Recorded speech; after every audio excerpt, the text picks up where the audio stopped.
The second his fingers touched hers, he felt it, the tremble. Not hesitation, not fear, something deeper, something that made his chest tighten before his mind could even catch up. Her eyes were shining, not with certainty, but with the fragile kind of courage people borrow when they're about to risk their heart. And then she leaned closer, her voice barely surviving the distance between them. I think I'm falling for you.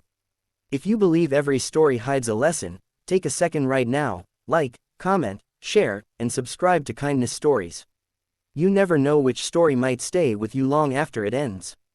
The cafe was warm, almost too warm, the kind of place where time softened at the edges.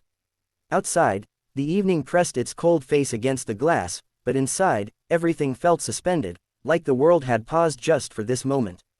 The quiet ticking of a wall clock hung in the background, steady and indifferent, marking time that suddenly felt too loud for what was happening between them.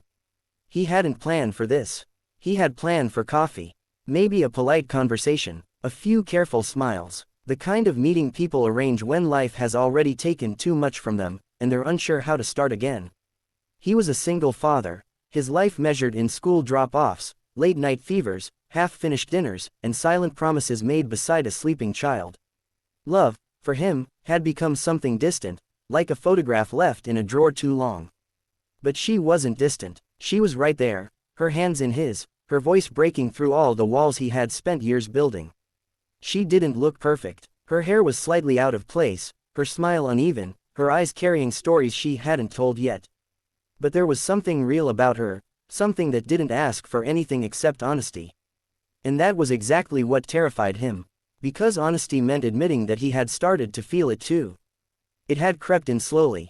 The way she listened, not just to his words, but to the pauses between them. The way she never rushed him when he spoke about his child, as if she understood that every sentence carried weight. The way she laughed, not loudly, but fully, like she wasn't afraid of being seen. But love, for him, wasn't simple anymore. It came with conditions, with responsibilities, with the quiet fear of losing again. He looked at her, really looked this time, and in that moment, he saw more than just the woman sitting across from him. He saw possibility, and risk, and something dangerously close to hope. His grip on her hands tightened slightly, not to hold her in place, but as if grounding himself in reality.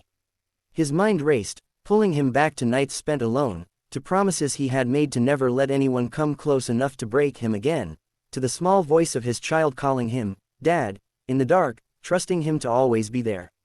And then, something shifted. Not outside, not in the room, inside him, because love doesn't ask if you're ready. It just arrives, quietly, stubbornly, and refuses to leave.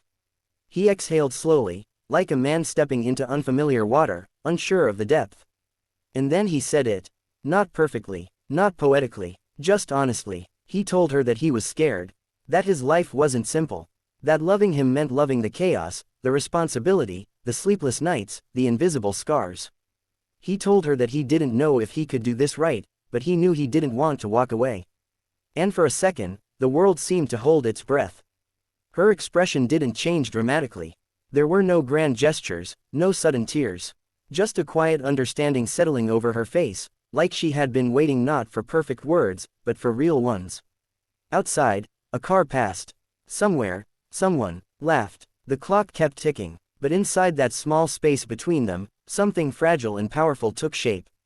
Not certainty, not a promise, something more honest than both. A beginning. Before we reach the end, pause here for a moment, and tell me in the comments, have you ever been afraid to feel something real, even when you knew it mattered? Because what happened next wasn't loud or dramatic.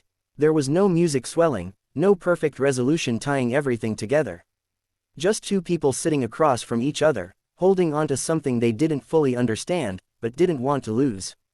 And maybe that's what made it real. Maybe love isn't about knowing where it leads. Maybe it's about staying, even when you don't. If this story made you feel something, anything at all, don't scroll away silently.